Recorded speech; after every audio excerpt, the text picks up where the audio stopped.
ભાઈ તારીખ 14/9 રોજ 14/9/25 રોજ અમારે ત્યાં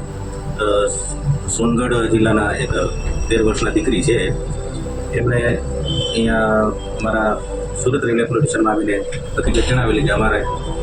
રવિશંકર કરીને એક જે છોકરો છે એણે મને ગયા જુલાઈ મહિનાથી લઈને ઓગસ્ટ મહિના દરમિયાન મારી સાથે રેલવે સ્ટેશન પાસે જ્યાં પોસ્ટ ઓફિસ છે એની નજીકમાં જે હવાનું જગ્યા છે ત્યાં લઈ જઈને અવારનવાર રાત્રે મારી સાથે દુષ્કૃત્ય કરે છે એવું જણાવેલું. જેથી તપાસ કરતા ખરેખર જે ફરિયાદી દીકરી છે એ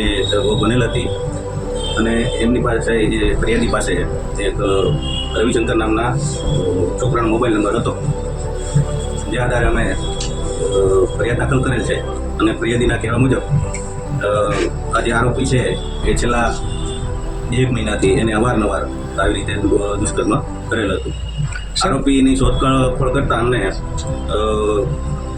આજે આરોપી મળી આવેલ છે અને એની કાયદેસરની કાર્યવાહી કરી પૂછપરછ હાલમાં ચાલુ